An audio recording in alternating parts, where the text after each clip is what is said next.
விஜய் தம்பி, நீங்க நிறைய வாக்குறுதிகள் கொடுத்துருக்கீங்க. நாட்டு மக்களுக்கு நிறைய விஷயங்களை செய்யறதா.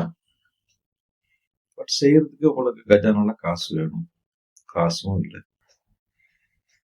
ஸோ காசு நான் கொடுத்தா நீங்க வாங்கிப்பீங்களா? இல்ல காசு வர்றதுக்கு நான் ஒரு ஆலோசனை சொன்னா கேட்பீங்களா?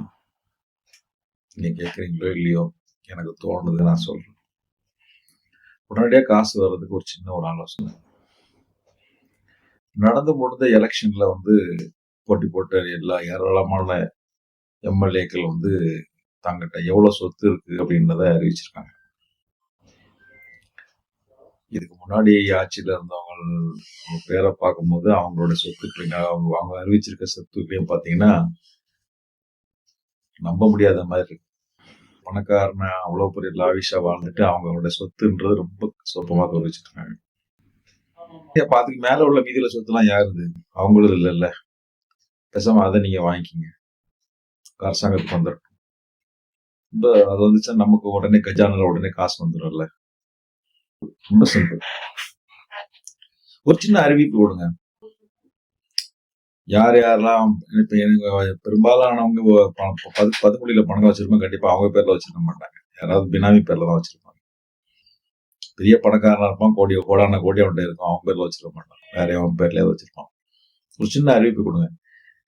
எம்எல்ஏ இவங்களால எலெக்ஷன் பண்ண எம்எல்ஏ இவங்கள்ட்ட அவ்வளவுதான் சொத்து அறிவிப்பு கொடுத்துருக்காங்க. இதுக்கு மேல அவங்க பேர்லயோ அவங்க பினாமி பேர்ல யாராவது சொத்து இருந்ததுன்னா கவர்மெண்ட்டுக்கு தெரிவிங்க ஆதாரப்பூர்வமா. இப்படி ஆதாரப்பூர்வமா தெரிவிச்சீங்கன்னா உங்களுக்கு 20% உங்களுக்கு கொடுத்துட்றோம். மீதி உள்ளதை நான் கவர்மெண்ட் எடுத்துக்கிறோம்னு சொல்லிட்டு ஒரு அறிவிப்பு கொடுங்க. ஒரு பேச்சுக்கு ஒரு ஏன்ற ஒரு மினிஸ்டர் இருக்காருன்னு வச்சுக்கோங்க. அவர் பேர்ல 1000 கோடி சொத்து இருக்கு. இந்த 1000 கோடி சொத்தை யாரோ ஒரு ரோட்ல போற ஒருத்தர் ஒரு பி பேர்ல எழுதி வச்சிருக்காரு, பினாமியா வச்சிருக்காருன்னு வைங்க. இப்ப இந்த மாதிரி ஒரு அறிவிக்கை கொடுக்குறீங்க. பினாமிகளே, நீங்க கவர்மெண்ட்டுக்கு தெரிவிங்க. நீங்க யாருக்காவது எந்த எம்எல்ஏக்கா எந்த மினிஸ்டர் சொத்தையாவது நீங்க வச்சிருக்கீங்கன்னா கவர்மெண்ட்டுக்கு உங்க ஆதாரப்பூர்வமா கொடுங்க.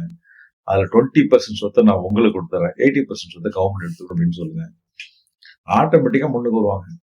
அவங்களுக்கு ஒரு அசூரன்ஸ் கொடுங்க. உங்களுக்கு நாங்க பாதுகாப்பு தரோம், சட்டப்பூர்வ பாதுகாப்பு தரோம், லைஃப் லாங் பாதுகாப்பு தரோம்.